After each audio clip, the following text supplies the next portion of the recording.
ஆழ்வார் திருவடிகளே சரணம். எம்பெருமானார் திருவடிகளே சரணம். ஜீயர் திருவடிகளே சரணம். ஸ்ரீசைலேஷதயாபாத்திரம் தீபக்தியாதிகுணார்ணவம் யதீந்திரப்ரவணம் வந்தே ரம்யஜாமாதரம் முனிம். லக்ஷ்மீநாதசமாரம்பாம் நாதயாமுனமத்யமாம் அஸ்மதாச்சார்யபர்யந்தாம் வந்தே குருபரம்பராம். யோ நித்யமச்சுதபதாம்புஜயுக்மருக்ம வியாமோஹதஸ்ததிதராணி த்ருணாய மேனே. அஸ்மத்குரோர்பகவதோஸ்ய தயைகசிந்தோः ராமானுஜஸ்ய சரணோ சரணம் பிரபத்யே. மாதாபிதா யுவதயஸ்தனயா விபூதிः சர்வம் யதேவ நியமேன மதன்வயானாம். ஆத்யஸ்ய நः குலபதேர்வகுலாபிராமம் ஸ்ரீமத்ததங்கிரியுகலம் பிரணமாமி மூர்ಧ್ನಾ. भूतं सरश्च महताह्वयभट्टनाथ श्रीभक्तिसारकुलशेखरयोगिवाहान् भक्ताङ्घ्रिरेणुपरकालयतीन्द्रमिश्रान् श्रीमत्पराङ्कुशमुनिं प्रणतोऽस्मि नित्यम्. नीलातुङ्गस्तनगिरितटी सुप्तमुद्बोध्य कृष्णं पारार्थ्यं स्वं श्रुतिशतशिरःसिद्धमध्यापयन्ति. स्वोच्छिष्टायां सृजनिगडितं या बलात्कृत्य भुङ्क्ते गोदा तस्यै नम इदमिदं भूय एवास्तु भूयः. அன்னவயல் புதுவை ஆண்டாள் அரங்கற்கு பன்ன திருப்பாவை பல்பதியம் இனிஷையால் பாடிக் கொடுத்தாள். நற்பாமாலை பூமாலை சூடிக் கொடுத்தாளை சொல்லு. சூடிக் கொடுத்த சுடர்கொடியே தொல்பாவை பாடி அருளவல்ல வல்வளையாய். நாடினீர் வேங்கடவர்க்கு என்னை விதி என்ன இம்மாத்தம் நாம் கடவா வண்ணமே நல்கு. ஸ்ரீமத் கிருஷ்ண சமாஹ்வாய நமோ யாமுன சூனவே. யத்தடாக்ஷைகலக்ஷ்யானாம் சுலப ஸ்ரீதர சதா.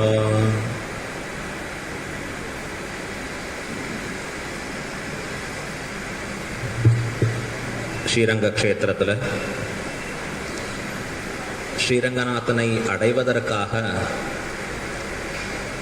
ஆண்டாள் தான் வளைந்து அமர்ந்திருக்கக்கூடிய இடம் கோயிலுக்கு வெளியே ஒரு சன்னதி உண்டு.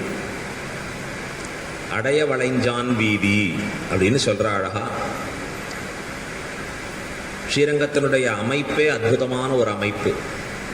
சப்த பிராகார மத்தியே சரசிஜ முகுளோத் பாசமானே விமானே காவேரி மத்தியதேசே மிருதுதர பணிராட் போகபரியங்க பாகே நித்ரா முத்ராபிராமம் கட்டி நிகட சிரஃப் பார்ஷ்வ விநியஸ்த ஹஸ்தம் பத்மாதாத்ரீ கராபியாம் பரிசித சரணம் ரங்கராஜம் பஜேகம் என்று ஸ்ரீரங்கநாதனை பற்றி ஒரு அழகான ஸ்லோகம் பராசர பட்டர் அருளுகிறார். இந்த கோயில் எப்படி இருக்கு அப்படின்னா 7 பிராகாரங்களுக்கு மத்தியத்தில் இருக்கக்கூடிய கோயில். 7 பிராகாரங்களை கடந்து போய் தான் ஸ்ரீரங்கநாதனையே சேவிக்க முடியும்.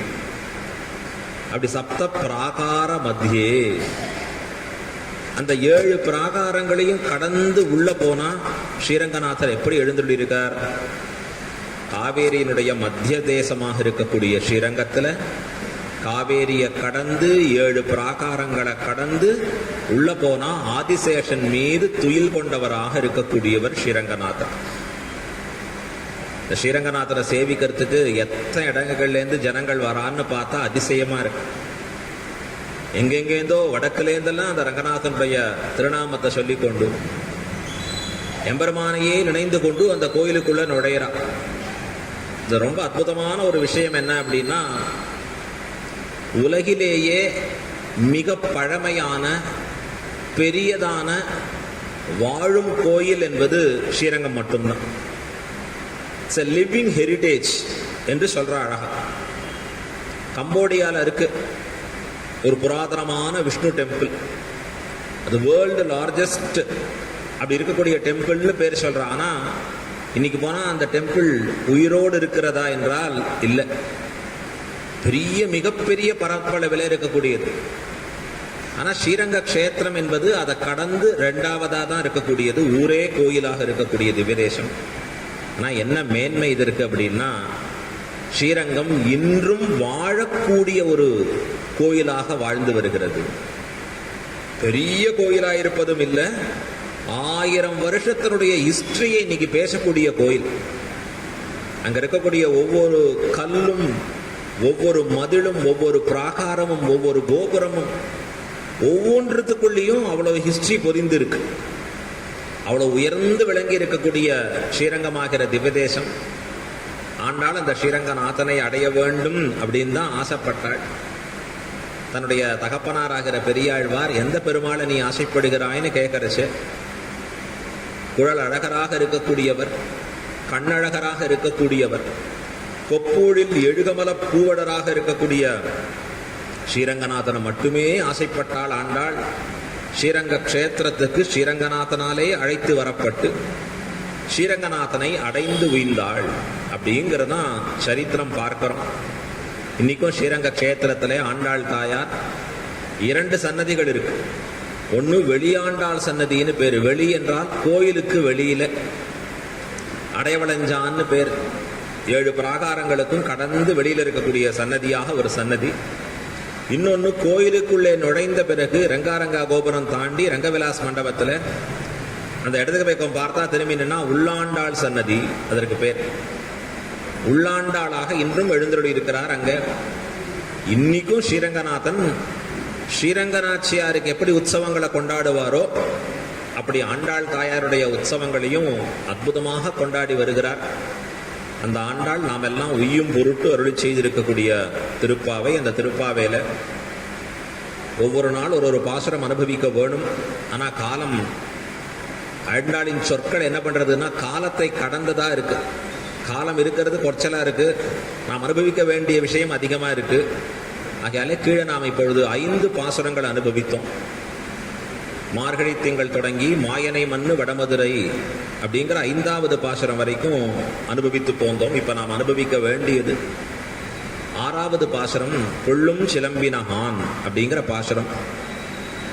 இந்த இடத்துல முன்னாடி பெரியவாச்சான் பிள்ளை மிக அழகான ஒரு வியாக்கியானத்தை தெரிவிக்கிறார். இங்க எப்பொழுதுமே ஆச்சாரியர்களுக்கு ஒரு விஷயம் சொன்னா சொன்னதில் இருக்கக்கூடிய ஒரு தெளிவை உண்டாக்கணும்.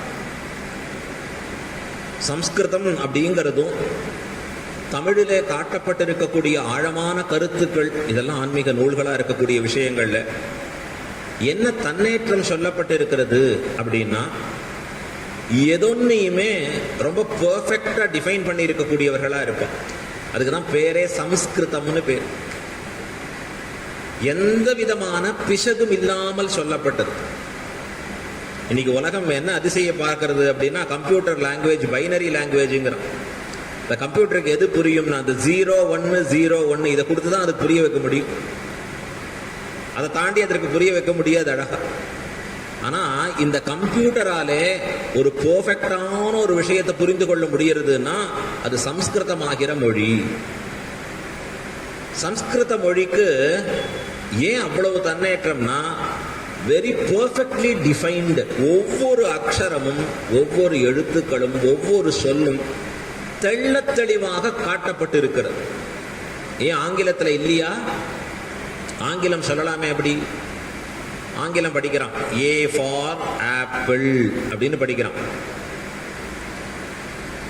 ஏ ஃபார் ஆப்பிள்னு படிக்கிறச்சு அதை ஆன்னு சொல்றதா, ஆன்னு சொல்றதா, ஏன்னு சொல்றதா, குழப்பம் நிறைய இருக்கு. பல இடங்கள்ல இப்ப ஆப்பிள்னு சில ஏப்பிள் எங்கப்பான்னு கேட்கறான். சில ஊர்ல போறச்சு ஏப்பிள், அது என்னன்னா ஏன் தானே படிச்சு கொடுத்துருக்கீங்க. ஆனா உச்சரிக்கிறச்சே என்ன சொல்றான்? ஆப்பிள் ஆன்னு சொல்றான். இது இந்த ஆங்கிலத்தில் இருக்கிற பெரிய குறைபாடு. ரொம்ப பெரிய சிரமம். கஷ்டப்பட்டு பேசி பேசி புரிஞ்சுக்கணும். ஓ, இதை இப்படிதான் பேசணும் போல் இருக்கு. அதில் தான் ஒவ்வொரு இடங்கள்ல ஒவ்வொரு ஆக்சென்ட்னு சொல்லுவோம். அமெரிக்காக்காரன் ஒரு மாதிரி பேசுவான், லண்டன்ல இருக்கிறவங்க ஒரு மாதிரி பேசுவான், நம்ம பாரத தேசத்தில் இருக்கிறவங்க ஒரு மாதிரி பேசுவோம். அதிலும் நம்ம வேற இடத்துல இருந்தா இங்கே வேற ஒரு மாதிரி பேசுவோம். ஆனா சம்ஸ்கிருதமோ தமிழோ இப்படிப்பட்ட மொழிகள் இல்லை. அதனாலதான் இதனுடைய பெருமையே என்னன்னா, இதற்கெல்லாம் தேவ பாஷை என்று கொண்டாடப்படுகிறது. பகவானாலே கொண்டாடப்பட்டிருக்கக்கூடிய விஷயங்கள். பாணினியுடைய சூத்திரம் இருக்கு, ஐ1 அப்படின்னு ஒரு ஆரம்பிக்கும் சூத்திரங்கள், 4000 சூத்திரங்கள். அதான் வியாக்கரண சூத்திரங்கள்னு பேரு. அதுல இருந்து 40 கோடி சம்ஸ்கிருத சப்தங்களை உருவாக்க முடியும். 40 crores. அதனுடைய அர்த்தங்களை முழுதும் அறிந்து இந்த அர்த்தம் இப்படித்தான் சொல்லணும், இந்த சப்தம் இப்படித்தான் என்று வரையறுத்திருக்கிறார்கள் பெரியோர்கள். அதனால்தான் இன்னைக்கும் சம்ஸ்கிருதமும் திராவிடமும் தமிழும் 2 கண்ணா ஸ்ரீ வைஷ்ணவத்தில் இருக்கு. ரொம்ப உயர்த்தியாக கொண்டாடப்படுகிறது. கீழே அதான் போட்டிருக்கிறதே சொன்ன, உபய வேதாந்தம். உபயன்னா 2 கலை. 2 என்ன, சம்ஸ்கிருதம் ஒன்று, இன்னொன்னு தமிழ். 2ஐயும் உள்ளடக்கியதாக இருக்கக்கூடிய விஷயம். இப்ப பெரியவாச்சான் பிள்ளை தம்முடைய வியாக்கியானத்திலே ஆண்டாள் காட்டியிருக்கக்கூடிய விஷயங்களுக்கு சம்ஸ்கிருதம் முதலான நூல்களில் காட்டப்பட்டு இருக்கக்கூடிய அற்புதமான கருத்துக்களை கொடுக்கிறார். இன்னைக்கெல்லாம் வீட்டில் பழைய மாதிரி பண்ணிட்டே இருந்தா பிடிக்க மாட்டேங்கிறது. உடனே அவன் அம்மாக்கு இதான கத்துண்டு பண்றா, இது நார்த் இந்தியன் டிஷ், இதை கூட இப்படி பண்ணுவா, இதெல்லாம் பேர் சொல்றா அழகா. தயிரை வச்சே பண்ணலாம், அதை பாலாடை வச்சு பண்ணலாம், பன்னீர் ஏதோ பேர்லாம் வச்சு இப்ப சொல்ற அழகா.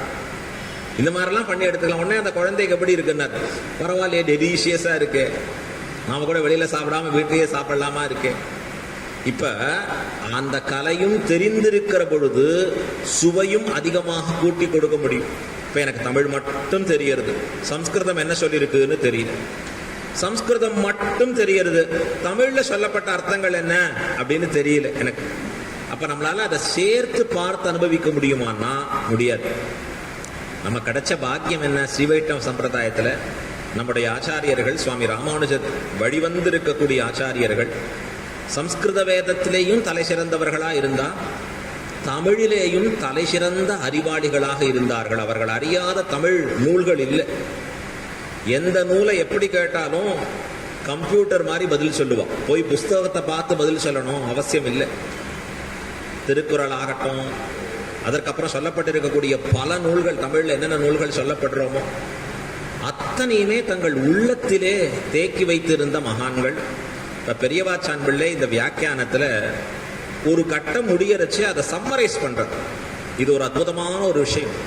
இதுலேருந்து இது வரைக்கும் என்ன சொல்லப்பட்டது, அதுக்கு பேர் என்னன்னா சிம்ஹாவலோகன நியாயம்னு பேர். சிம்மம் ஒரு 5 அடி நடக்கும், நடந்த உடனே அப்படி திரும்பி பார்க்கணும் தான் எவ்வளவு தூரம் வந்திருக்கும். ஆங்கிலத்தில் என்ன சொல்லுவான்னா சம்மரைசிங் அப்படின்னு சொல்லுவோம். இப்ப நான் பாட்டுக்கு பேசிட்டே இருக்கேன், கட கட கட முடிச்சு எழுந்து வந்த உடனே இப்போ உங்கள்கிட்ட என்ன பேசினேன், என்ன சுவாமி உங்களுக்கே புரியலன்னா எங்களுக்கு என்ன புரிய போறது.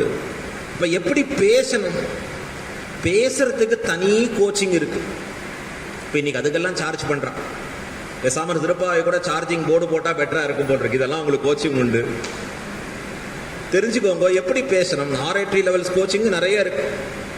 ஒரு விஷயத்தை எப்படி பிரசன்ட் பண்ணணும், சொல்றச்சே முன்னுரை என்ன கொடுக்கணும், அதன் பிறகு சொல்ல வேண்டிய விஷயங்களை எப்படி பகுத்து கொடுக்கணும், முடிஞ்ச உடனே மீண்டும் அதை எப்படி சம்மரைஸ் பண்ணணும், இதெல்லாம் நிறைய இடங்கள் இருக்கு. வெறும் சாதாரண லெக்சர் கொடுக்குறவாளுக்கு வேற, கோர்ட்ல போய் பேசுறான்னா அவனுக்கு சொல்லப்படுகிற நியதிகள் வேற, இப்படி பலவாறாக பிரித்து இருக்கிறது. அதே போல வியாக்கியானம் அப்படின்னு ஒன்று பார்த்தோம்னா அந்த விளக்கங்களை அருளக்கூடிய ஆச்சாரியர்கள் ரொம்ப ஹைலி டிஃபைன்டா அருளக்கூடிய வார்த்தைகள் இருக்கும். ரொம்ப அதிசயமா இருக்கும். நமக்கு இப்படி எல்லாம் இருக்குமா? முமுட்சுபடி காலக்ஷேபத்தில் அன்வயிக்கிறவர்கள் அதை உணர்ந்தவர்களா இருப்பா நிறைய இடங்கள்ல. எவ்வளவு ஆச்சரியமா பலலோகாச்சாரியர் ஒளி செய்த சூத்திரங்களுக்கு மணவாள மாமனிகள் அர்த்தங்களை காண்பிக்கிறார் அப்படின்னு நமக்கு நன்னா தெரியும். அதை போலதான் இந்த இடத்துல பெரியவாச்சான் பிள்ளை கீழே நாம் பார்த்த 5 பாசுரங்களுடைய அர்த்தங்களை சம்மரைஸ் பண்றார், சுருக்கமாக சுவாமி காட்டியருளுகிறார். முதல் பாசுரம் என்ன பார்த்தோம் அப்படின்னா மார்கழி திங்கள். அந்த பாசுரத்தில் சொல்லப்பட்ட அர்த்தம் என்ன, பிராப்பிய பிராபகங்களுடைய சங்கிரகம் என்று காண்பித்தார். நீ அடைய வேண்டிய லட்சியம் என்ன, அந்த அடைவதற்குண்டான வழி என்ன, அதை அடைபவர்கள் யார் அப்படிங்கிறத 3 தெரிவித்தார். அடைய வேண்டியது என்ன, எம்பெருமான் திருவடி கீழே நிரந்தரம் பண்ணக்கூடிய கைங்கரியம். கோபிகைகள் எல்லாரோடும் சேர்ந்து எம்பெருமானுக்கு பண்ணணும்.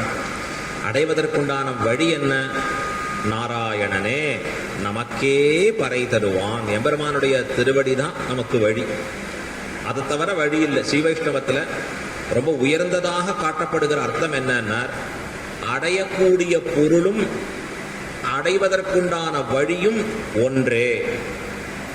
இது எங்கேயாவது உலகத்தில் இருக்குமா? அடையக்கூடிய பொருள், நான் என்னுடைய லட்சியம் டார்கெட் இருக்கு, அதுவும் அந்த டார்கெட்டை அடைவதற்குண்டான எனக்கு ஒரு ஒர்க் பண்ணக்கூடிய ஒரு வே இருக்கே, ரெண்டும் ஒன்று. இப்போ நான் இருக்கிற இடத்துல இருந்து புறப்பட்டு வரேங்க, அடைய வேண்டிய லட்சியம் என்ன? இதோ இந்த திருப்பாவை சொல்லக்கூடிய இந்த கல்யாண மண்டபம். அடைவதற்கு வழி என்ன? ஏதோ ஒரு வண்டியில ஏறி அங்கேருந்து இந்த வழியில வந்து இறங்கணும். ஆனா ஸ்ரீவைஷ்ணவ சம்பிரதாயத்தில் எப்படி இருக்குன்னா, நாம் போய் அடைவதும் பகவான் தான், நம்மை அடைவதற்கு சாதனமாக இருப்பதும் யாருன்னா பகவான் தான். இது எங்க பொருந்தும்? பிளேன்ல ஏறுறோம், உட்காடுறோம், பிளேன் நம்மளை கூட்டிட்டு போறது, இறங்கின இடம் நாம எந்த இடத்துல டெஸ்டினேஷன் போய் சேர்ந்தோமோ அது இறங்கின இடம். நான் பகவானுக்கு எப்படி இருக்குன்னா, நாம் அடையக்கூடிய விஷயங்கள்ல நம்ம எடுத்துட்டு போறவனும் பகவான், கொண்டு சேர்ப்பவனும் எம்பெருமான். இது எப்படி புரிய வைக்கலாம்? மற்ற யோகங்களுக்கு, கர்ம ஞான பக்தி யோகங்கள்ல அது உபாயங்களாக இருக்கின்றன, வழியாக இருக்கின்றன. ஆனா சேர்ற இடம் என்னன்னா பகவான்கிறவன்கிட்ட கொண்டு போய் சேர்க்க. கர்மயோகம்ங்கிற ஒரு ரூட்ல போனா பெருமாளை சேர்றான், ஞான யோகம்னு போனா பெருமாளை சேர்றான், பக்தி யோகம்னு போனா பகவான்கிட்ட சேர்றான். ஆனா ஸ்ரீ வைஷ்ணவர்களாகிற நாம், ராமானுஜ தாசர்கள், பெருமாளை சேர்ந்து பெருமாளிடத்தாலே பெருமாளிடத்திலே சேர்கிறோம். இது எப்படி இருக்கு? புரியலையேன்னு ஒரு தாத்தா அப்படி உட்கார்ந்துட்டு இருக்கார், நல்லா வயசானவர், கம்பீரமா. உங்க இதில் எடுத்துட்டேன்னா மிலிட்ரியிலேருந்து ரிட்டையர்ட் ஆகி வந்திருக்கார், அழகா ரொம்ப ஆனந்தமா அப்படி அமர்ந்திருக்கார். அவருடைய பிள்ளைக்கு ஒரு குழந்தை பிறந்திருக்கு, பேரன். அந்த பேரன் தவழ்ந்து வந்து தாத்தா மடியில உட்காரணும்னு ஆசைப்படுறான். அவன் அந்த பேரன் தாத்தாவை பாதத்தை பிடிச்சுக்கிறான். அவர் மேல சேர்ல உட்கார்ந்துட்டு இருக்கார், குனிஞ்சு பார்க்கறார். பார்த்த உடனே அந்த குழந்தைக்கு நம்ம மடியில ஏறணும், தானே குனியறார், அந்த குழந்தையை எடுக்கிறார், தன் மடியில உட்கார வைக்கிறார். இப்ப அந்த குழந்தைக்கு தாத்தா மடியில உட்காருவதற்கு என்ன வழின்னார்? தாத்தா தான், அவர் தான் தூக்கிண்டார். வந்து உட்கார்ந்தது எங்கன்னார்? தாத்தா மடி தான். இப்ப இது எப்படி இருக்குன்னார்? உபாயமும் தாத்தா தான், உபேயமும் அடைந்ததும் தாத்தா தான். அதை போலதான் நமக்கு பகவான் திருவடிகள்ல சரணாகதி பண்ணி நிற்கிறச்சே, நம்மை அழைத்து செல்லுபவனும் அவன், அடைந்து நாம் அனுபவிக்க கூடியதும் எம்பெருமான் தான். இதற்கு என்ன தகுதி வேணும்னார்? ஆசை இருந்தா போதும். பகவானை அடைவதற்கு வேறதான சிரமமான தகுதிகள் இருக்குமா? இப்ப சொன்ன அழகா, நான் டாக்டர் படிச்சுட்டு இருக்கேன், முடிச்சாச்சு, அடுத்தது யூஜி போகணும். யூஜினா அதற்கு ஒரு நீட் இருக்கு, அதற்கு ஒரு சுப்ரீம் கோர்ட்ல கேஸ் பெண்டிங்ல இருக்கு. அதை தாண்டி இது பண்ணலாமா கூடாதான்னு ஒண்ணு வருது. நிறைய விஷயங்கள் உலகத்துல பார்க்கறச்சு. சார்ட்டர் அக்கௌண்டன்ட் படிக்கணும், நான் ஆசையா உள்ள போலான்னா, ஆசையே போருமான்னா போராது, படிக்கணும், நிறைய படிக்கணும். இந்த சிஏக்கு என்ன சொல்லுவான்னா அழகா, சார்ட்டர் அக்கௌண்டன்ட் பேர் இல்ல, கம் அகைன், மீண்டும் வா மீண்டும் வா, அதுதான் சிஏ. திருப்பி திருப்பி எக்ஸாம் எழுதிட்டே இருக்கணும். இப்போ உலகத்துல எல்லாவற்றிற்கும் தகுதி இருக்கு. இது முடிச்சாதான், இது முடிச்சானா இல்ல. ஒருத்தர் லாயரா அட்வொகேட்டா போகணும்னா கரஸ்பாண்டன்ஸ்ல படிச்சு போக முடியாது, அது முடியாதுன்னு சொல்றது. ஆனா பகவானை அடைவதற்கு என்ன ஆசைனா, ஆண்டாள் தன் பாசுரத்துல சொல்றா, போதுவீர் போதுமினோ. முதல் பாசுரத்துல ஆசையே தகுதி, இச்சையே அதிகாரம். பகவத் விஷயத்துல போய் நீ அன்வயிக்க வேணும் என்றால் இச்சைக்கு மேற்பட வேண்டியதில்லை எம்பெருமானிடத்துல. நான் ஆசையுடையவனா இருக்கக்கூடியவன் கைகூப்பி நின்னா அதையே எம்பெருமான் தலையாலே சுமக்கிறான். இது முதல் பாசுரத்துல காண்பித்தா. இரண்டாவது பாசுரத்திலே நோன்பு நோக்கிறோம் என்பதற்காக இவர்கள் எல்லாரும் தங்களை கோபிகைகளாக பாவித்துக் கொண்டு, திருவாய்ப்பாடியில் இருக்கிற ஒவ்வொரு பெண் பிள்ளையும் தான் ஒரு கோபிகை என்கிற எண்ணத்தோட கிருஷ்ணனை அடையணுங்கிற ஆசையிலே அனுகரித்து கொண்டு போக, அப்படி போறச்சே அவர்கள் நோன்பு நோக்கிறார்களே, அந்த நோன்புக்கு செய்ய வேண்டியவைகள் என்ன, செய்யக்கூடாதவைகள் என்ன, டூஸ் அண்ட் டோன்ட்ஸ்னு பேர். இதெல்லாம் செய்யணும், இதெல்லாம் செய்யக்கூடாது. உலகத்துல நமக்கு சொல்லி கொடுப்போம். இப்ப நம்ம போயிட்டே இருக்கோம் வேகமா. சில பேர் காத்தால எழுந்த உடனே முதல்ல டிவியில பார்ப்பா. என்ன பார்ப்பானா? ஜோசியம் தான் முதல்ல பார்ப்பான். இன்னைக்கு நாள் எப்படி இருக்கும்? முதல்லலாம் ஜோசியம் ஒரு நன்னா அழகா சொல்லிட்டு இருந்தா. இன்னைக்கு என்ன ஆச்சுன்னா, எதெல்லாம் பயமுறுத்தணுமோ அதை எடுத்து ஜாக்கிரதை, நீங்கள் போகிற பொழுது எந்த ஒரு இடத்துலையும் பச்சை பார்க்காதீங்க, ஏன்னா பச்சை உங்களுக்கு ஆபத்து. இவர் பாவம் வேகமா டிராபிக்ல கிடுகிடுன்னு வந்துட்டு இருக்கார். ரெட் சிக்னல் போட்டா அப்படியே நின்னுட்டார். பச்சை சிக்னல் போட்டவனே கண்ணை மூடிட்டார். ஏன்னா இன்னைக்கு சொல்லியிருக்கார் ஜோசியர் பார்க்க கூடாது. பின்னாடி விடுவாங்களா? எத்தனை ஹாரன், அவரையே தள்ளிடுவாங்க பிடிச்சு. ஒரு க்ஷணம் நகர்த்த முடியாதுங்க. இப்ப அங்க சொல்றான் டிராபிக்ல, நீ இத பார்க்கணும், பார்த்தா கிரீன் சேஸ் கோ, ரெட் சேஸ் ஸ்டாப். ஒவ்வொன்னா வார்த்தை சொல்லி கொடுக்குறான். நீ ஃபாலோ த லெஃப்ட். இப்படி நிறைய விஷயங்கள், இதை செய் இதை செய்யாதேன்னு உலகத்துல விதிகள் இருக்கிறா போலே நோன்பிற்கு நாம் எதை செய்ய வேணும், எதை செய்யக்கூடாது, எதை செய்வது எம்பெருமானுக்கு உகப்பானதாக இருக்கும், எதை செய்வது அது உகப்பானதாக இருக்காது. அதைத்தான் ஆண்டாள் இரண்டாவது பாசுரத்திலே தான் காண்பிக்கிறாள். செய்யும் கிருசைகள் கேளீரோ, என்ன பண்ணணும்? பரமன் அடிபாடி நெய்யுண்ணோம் பாலுண்ணோம், நாட்காலே நீராடி மையிட்டு எழுதோம் மலரிட்டு நாம் முடியோம், செய்யாதன செய்யோம். எது நம்முடைய பூர்வர்கள் செய்யவில்லையோ அந்த செயல்களை நாம் ஒரு நாளும் செய்யோம்.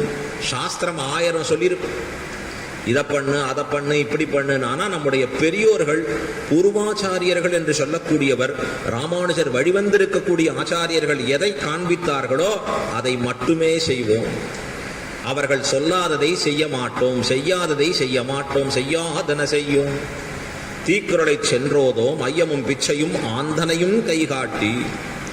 நிறைய தான தர்மங்களை பண்ணும்படியா இருக்கும்.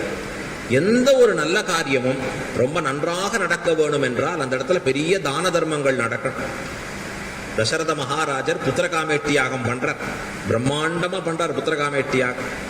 ஆனா அந்த புத்திரகாமேஷ்டியாகம் பண்ணுகிற பொழுது என்ன பண்ண வேண்டி இருக்குன்னா, வந்தவர்களுக்கெல்லாம் வாரி வாரி வழங்குகிறாராம். வாங்கோ இதை வாங்கிக்கோங்க. பிராமணர்களுக்கா நிறைய பசுமாட்டை தானம் பண்ற, நிறைய ஸ்வர்ணங்களை தானம் பண்ற. சாஸ்திரம் எதையெல்லாம் தானம் பண்ணலாம், அதனால ஏற்படுகிற பலன் என்னன்னு சொல்றது. இன்னைக்கு பசித்தவர்களுக்கு உணவு கொடுக்கிறோம்னு வச்சுக்கோங்க. அந்த உணவு கொடுப்பதின் மேன்மை என்ன? அன்னதானம் இருக்கிறதுலேயே சிறந்ததுன்னு காட்டப்படுகிறது. உலகத்திலேயே தலை சிறந்தது. பசியை போர்க்கக்கூடிய காரியம் பண்றோமே பகவான், அதனால தான் நித்தியம் அன்னதானம் இருக்கு. கோயில்ல போறச்சே எம்பெருமானுடைய பிரசாதமே அவ்வளவு, தனித்தனதானமே வேண்டாங்க. பிரசாதம் குறைஞ்சு போச்சு, ஆகையால அன்னதானம்னு ஆச்சு.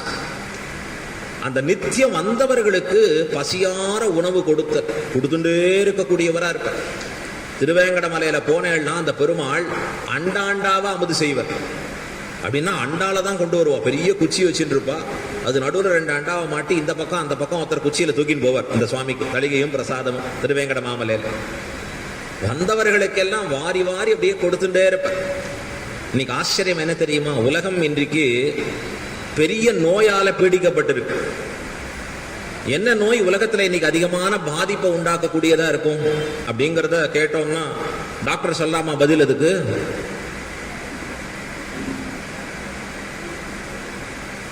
என்ன நோய் ரொம்ப அதிகமா பீடிக்கப்பட்டதா இருக்கு?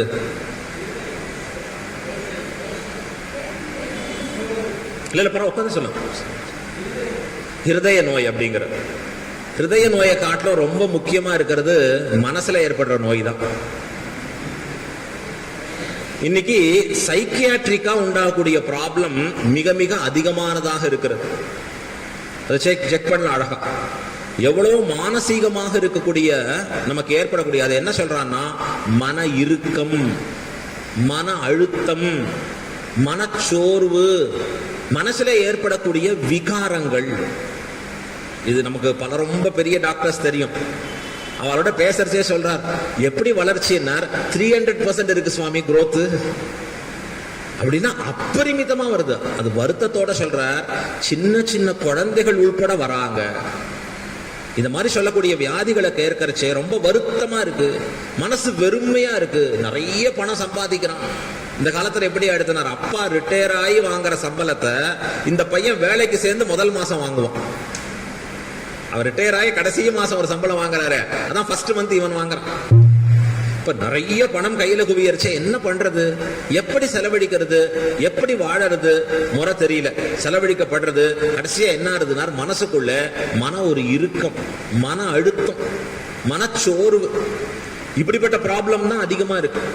இப்ப அதற்கு என்ன தீர்வுன்னு யோசிக்கிறச்சே ரொம்ப ஆச்சரியமா, நீங்க போய் வயிறார மற்றவர்களுக்கு உணவு அன்னதானம் பண்றேன்னா அந்த அன்னதானத்தாலே உங்களுக்குள்ள ஒரு ஹார்மோன் சுரக்கிறதுங்கிறான் சயின்ஸ்ல. மற்றவர்கள் பிணி பசியை போக்கக்கூடிய ஒரு விஷயம் செய்யறச்சு உங்களுக்குள்ள எப்பொழுதும் சுரக்காத ஒன்று சுரக்கிறது. அது உங்களுக்கு நல்லதை கொடுக்கக்கூடியதாக இருக்கிறது. அது மனச்சோர்வை நீக்கிறதுன்னு சொல்றோம். நம்ம சொல்றதெல்லாம் டெஸ்ட் பண்ணி பார்க்கலாம், கூகுள்ல போட்டு அழகா. இப்ப இப்படிப்பட்ட ஒரு தன்னேற்றம் எங்க இருக்குன்னா நம்முடைய சயின்ஸ்ல இல்ல, ஆச்சாரியர்கள் சொல்லி கொடுத்திருக்கக்கூடிய இந்த ஆன்மீகத்துல இருக்கு. எந்த நல்ல காரியம் பண்றச்சேயும் எப்பவும் நிறைய தான தர்மங்கள்ல ஈடுபட்டு இருக்க வேணும். ஆந்தனையும் கைகாட்டி உய்யுமாறெண்ணி கொடுத்தேன்னு தெரியாம கொடுக்கணும். கொடுத்து முடிச்ச பிறகு நான் கொடுத்தேன் சொல்லக்கூடாதான், தெரியக்கூடாதான். எம்பெருமான் அதை கொண்டு கொடுக்க வைத்தான், அப்படி இருக்கணும் அழகா. இது 2வது பாசுரம். 3வது பாசுரம், ஆண்டாள் எம்பெருமானுக்கு நாம் போய் கைங்கரியம் பண்ண போறோம். பண்றதுக்கு சில பேர் நமக்கு உபகாரம் பண்றா, ஹெல்ப் பண்றா. நமக்கு உலகத்துல நமக்கு ஹெல்ப் பண்றவாள என்ன பண்ணுவோம், நம்ம மறக்கவே மாட்டோம். நன்றி மறப்பது நன்றன்று. திருக்குறள் பல குறள் இருக்கு. காலத்தினால் செய்த நன்றி சிறிதெனினும் ஞாலத்தின் மானப்பெரிது. நீ நிறைய காண்பிக்கிறான். ஒருத்தர் பெரிய ஆளாயிட்டார் உலகத்திலேயே.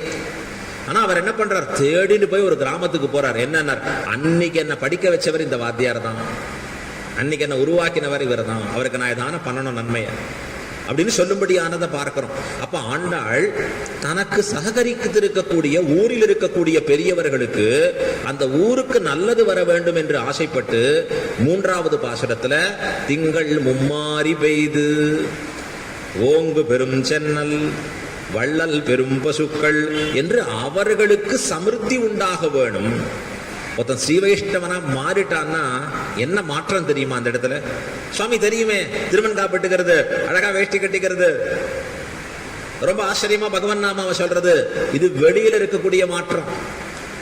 உள்ள என்ன மாற்றம் தெரியுமா? ஒருவன் ஸ்ரீ வைஷ்ணவன் ஆனான்னா பிறர் நோவு கண்டால் ஐயோ என்று இறங்குபவன், மற்றவர்களுக்கு நன்மை செய்ய வேண்டும்ங்கிற நோக்கிலே நோக்குபவனுக்கு தான் ஸ்ரீ வைஷ்ணவன் பேர். தன்னை பத்தி இருக்கக்கூடிய நிலையை மறந்து மற்றவர்களுக்காக செய்ய வேண்டிய செயல்களில் ஈடுபடுகிறான் பாருங்க, அவனுக்கு தான் வைஷ்ணவன். தனக்கு இது வேணும், தனக்கு அது வேணும் அப்படி இல்லை. நாம பாசரம் முடிக்கிறச்சே சொல்ற ஆண்டாள் எங்கும் திருவருள் பெற்று இன்புருவர். எங்கேயாவது ஒரு இடத்துல ஆண்டாள் சீதம்மாள் கல்யாண மண்டபத்தில் 30 நாளும் திருப்பாவை கேட்டவர்களுக்கு மட்டும் திருவருள் அப்படின்னு சொல்லியிருக்காள் ஆண்டாள்? இல்லவே இல்லை. உடனே சொன்னார், அப்ப நீங்க இதை முதல்லயே சொல்லியிருக்கலாமே சுவாமி, டெய்லி நான் வரணும்னு இல்லையே, அதுக்காக வராமையும் போயிடாதீங்க, வந்தவாளுக்கு தான் ஸ்பெஷல் திருவருள். திருவருள் பெற்று இன்புருவர். யாருக்கு அந்த திருவருள்? எங்கும் திருவருள். கடைசியா சாத்துமராய் கோயில்ல முடிக்கிறார். சுவாமிகள் அழகா பாசுரம் சேவிக்கிறச்சே என்ன சொல்ற, அடியார்கள் வாழ அரங்க நகர் வாழ சடகோபன் தன் தமிழ் நூல் வாழ கடல் சூழ்ந்த மண்ணுலகம் வாழ. என்ன ஆச்சரியம் பாருங்க, கடல் சூழ்ந்த மண்ணுலகம் வாழ மணவாள மாமுனியே இன்னும் ஒரு நூற்றாண்டினும். எப்படி சொல்றோம் பாருங்க, எவ்வளவு பரந்த மனசு. கடல் சூழ்ந்த மண்ணுலகம், அதுல ஈரானும் உண்டு, ஈராக்கும் உண்டு, அமெரிக்காவும் உண்டு, லண்டனும் உண்டு, எல்லாமே சேர்ந்து இருக்கக்கூடிய லோகம் வாழணும். நான் இருக்கிற ஊர், இப்ப நான் இருக்கிற கோயில்பட்டி மட்டும் வாழ சொல்லல அந்த இடத்துல. என்ன ஆச்சரியம், இது பரந்த எண்ணம். ஸ்ரீவைஷ்ணவன் என்றால் நான் எனது என்று அழிக்கப்பட்டு எல்லாம் எம்பெருமானுடையது. அப்ப எல்லாரும் நன்னா இருக்கணும், எல்லாருக்கும் நன்மை கிட்ட வேண்டும், இப்படி ஆசைப்படுபவனுக்கு தான் வைஷ்ணவன். அதைத்தான் ஆண்டாள் 3வது பாசுரத்திலே தனக்கு உதவி செய்திருக்கக்கூடிய சககரித்திருக்கக்கூடிய ஊர் பெரியவர்களுக்கும் அந்த ஊருக்கும் சமிருத்தி உண்டாக வேணும். இந்த ஊர் செழிப்பா இருக்கணும், எல்லா வளங்களும் பெற்றிருக்கணும். எத்திர அஷ்டாட்சர சம்சித்தா மகாபாகோ மகீயதே ந தத்ர சஞ்சரிஷ்யந்தி வியாதி துர்பிக்ஷ தஸ்கராக. நல்ல நிஷ்டையோடு கூடியிருக்கக்கூடிய அனுஷ்டாதாவா இந்த சுவாமி போல ஒருத்தர் இருந்தா அந்த ஊருக்கே அது க்ஷேமத்தை உண்டாக்க வல்லதாக இருக்கக்கூடியது. இதைத்தான் சொல்லி காண்பிக்கிறார்கள் ஆச்சாரியர்கள். இந்த 3வது பாசுரத்தில் அப்படி பாரிக்கிறாள் ஆண்டாள். 4வது பாசுரத்தில் எப்பவும் பெருமாளையே நினைக்கிறவள், கண்ணனையே நினைத்து உருகுபவள். இந்த கண்ணனை நினைச்சுட்டே உருகின்னு இருக்கிறச்சே மற்ற தேவதைகளும் ஓடி வந்து இவர்களுக்கு அடிமை செய்யும் அப்படிங்கிற 4வது பாசுரத்துல அந்த அர்த்தத்தை காண்பிக்கிற. எம்பெருமானுக்கு அடியவனா இருக்கிறவன் யோசிக்க வேண்டாம், சுவாமி நான் போய் இந்த கோயிலுக்கு போகணும் அந்த கோயிலுக்கு போகணும், சமாசனம் எடுத்து இவங்க விடமாட்டேங்கிறாங்க, என்ன பண்றதுன்னு. சமாசனம் ஆயிட்டுதுனாலே எம்மனா என் குலதெய்வமே என்னுடைய நாயகனே அப்படியே ப்ரமோஷன் பண்ணி பண்ணி அந்த தேவதைகள் பார்க்கிறது, அப்பா நீ எனக்கு யார் கடவுளோ அவர்கிட்ட வந்தாச்சுப்பா, நீ எனக்கு யார் நாத்தனோ அவர்கிட்ட வந்தாச்சுப்பா. உனக்கு அந்த ப்ரமோஷன் கொடுத்து கொடுத்து பெருமாள் மேல கூட்டின்னு வந்தாச்சு, உனக்கு தேவதைகளே சொல்லி மேல வந்தாச்சு. இப்ப அங்க மற்ற தேவதைகளை நீ பார்க்க வேணுமான்னா வேண்டாம், வேண்டியதில்லை. எதை போல இது, ஒருத்தர் ஸ்கூல் படிச்சார், ஸ்கூல் முடிச்சாச்சு, +2 முடிச்ச உடனே காலேஜ் MBBS எடுத்துக்க முடிச்சாச்சு. முடிச்ச பிறகு அடுத்தது என்ன பண்ணணும்னா, எனக்கு ரொம்ப பிடிச்சிருக்கு MBBS, திருப்பி ஒரு தடவை போய் MBBS வாசிக்கிறேன். வாசிக்கணுமான்னு சிரமப்படணுமான்னு அதுல இருந்து ப்ரமோஷன் ஆயாச்சு, அடுத்தது போங்க பிஜிக்கு போங்க, இது பேர் யூஜின்னு பேரு, அடுத்தது you should go for PG, அதுல அடுத்தது ஸ்பெஷலைசேஷன் போங்க, அதுல இன்னும் மேல கொண்டு போங்க. அப்படித்தானே சொல்லும்படியா இருக்கும் உலகத்துல. இல்ல இல்ல எனக்கு ரொம்ப பிடிக்கும், நான் பிடிச்ச 5வது கிளாஸே ஒரு 5 தடவை படிக்கணும், ஐயோ அசமஞ்சு, அப்படித்தானே சொல்லுவா உலகத்துல. இப்ப எம்பெருமானிடத்திலே போய் சேர்வது என்பது PhD டாக்டரேட் வந்தாச்சு. கீழே மத்த தேவதைகள் அந்த கிளாஸ் ஃபில்லப் ஆகாதேன்னா அந்த கிளாஸுக்கு வரவும் வரப்போறான், நீ கவலைப்படாத அதை பத்தி. நீ எங்க சேர்ந்தாச்சு, சர்வேஸ்வரன் திருவடியினை தாமரைகளில் சேர்ந்தாயிற்று. இப்ப கீழே இருக்கக்கூடிய தேவதைகள், அந்த தேவதைகளும் கூட அந்த தெய்வங்களும் கூட உன்னை கண்டால் அடிபணியும். வைஷ்ணவர்களை கண்டா திரவந்தி தைத்யாக பிரணமந்தி தேவதாக, வேண்டாததைகள்லாம் ஓடி போயிடும், வேண்டிய தேவதைகள் வந்து கைகூப்பி நிற்குமா. அதத்தான் ஆடிமழை கண்ணால வருண பகவானுக்கு ஆண்டாள் ஆணையிட வருணன் கைகட்டி கைகூப்பி சேவை செய்கிறான். அம்மா சொல்லுங்க எப்படி சேவை செய்யணும், எப்படி பண்ணணும். இது 4வது பாசுரத்துல. 5வது பாசுரம் மாயனை மண்ணு, அந்த பாசுரத்துல ஆண்டாள் எம்பெருமானுடைய திருநாமங்களை மனதால் நினைத்தோ வாயால் சொல்லியோ தூமலர் தூவி கையால் தொழுதோ இப்படி நீ பண்ணேன்னா ஏதான ஒண்ணு பண்ணுகிற பொழுது என்ன ஏற்படும், நீ செய்த பாப மூட்டைகள் எல்லாம் தொலைந்து போகும், தீயினில் தூசாகும். இந்த தூசியை போட்டா பஞ்சு போட்டா மிச்சம் இருக்காது. நீங்க வேற ஏதான துணியை போத்தா எரிஞ்சுட்டு மிச்சம் இருக்கும், சாம்பல் இருக்கும். பஞ்சில அதுவும் இருக்காது. அப்படி எம்பெருமான் தீயிலிட்ட தூசாக மாற்றுவான் நம்முடைய பாபங்களை. அவன் திருநாமம் சொல்ல, அவனை கைதொட, அதுவே நமக்கு நன்மையை கொடுக்கும், நம்முடைய தடைகளை போக்கும்னு இந்த 5வது பாசுரத்துல காண்பித்தா. இந்த 5ஐயும் 5 நிலைகளை குறிக்கிறது என்று ஆச்சாரியர்கள் சொல்றார். திருப்பாவேல முதல் பாசுரம் மார்கழி திங்கள் நாராயணனே, 2வது பாசுரம் பார்க்கடலுள் பையத்துயின்ன பரமன், 3வது பாசுரம் ஓங்கி உலகளந்த உத்தமன், 4வது பாசுரம் ஆடிமழை கண்ணா, அடுத்தது 5வது மாயனை மண்ணு வடமதுரை மைந்தனை. இது எம்பெருமானுடைய 5 நிலைகளை குறிக்கிறது. என்ன 5 நிலைகள்? பர, வியூக, விபவ, அந்தர்யாமி, அர்ச்சைன்னு சொல்லக்கூடிய 5 நிலைகள். பரத்துவம் என்பது ஸ்ரீவைகுண்டத்திலே இருக்கக்கூடிய நிலை. 2வது நிலை வியூகம்னு அதற்கு கீழே இருக்கக்கூடிய திருப்பார்கடல். இந்த பிரகிருதி மண்டலத்துக்குள்ளதான் இருக்கு அந்த திருப்பார்கடல் என்பது. தேவர்கள் சென்று எம்பெருமானை தொழக்கூடிய இடம், அவன்கிட்ட பிரார்த்திக்கக்கூடிய இடம் திருப்பார்கடல். 3வதாக திருப்பார்கடல்லேருந்து எம்பெருமான் இந்த உலகிலே தான் பல அவதாரங்களை, ராமனாக கிருஷ்ணனாக வாமனனாக எடுக்கக்கூடிய அவதாரங்கள் விபவங்கள்னு பேரு. அடுத்தது 4வதாக இருக்கக்கூடியது என்பது அந்தர்யாமியாக, நம்ம எல்லாருக்குள்ளேயும் பரமாத்மா உள்ள இருக்க, உள்ள ஹார்ட் ஏங்கிறதுங்கிறோம், ஹார்ட்டுக்குள்ள ஹார்ட்டா அவர் இருக்க, அதனால்தான் அந்த ஹார்ட் அடிச்சுட்டு இருக்கு, அப்படியே வேலை செஞ்சுட்டே இருக்க. அந்தர்யாமின்னு பேர் எம்பெருமானுக்கு. 4வது நிலை.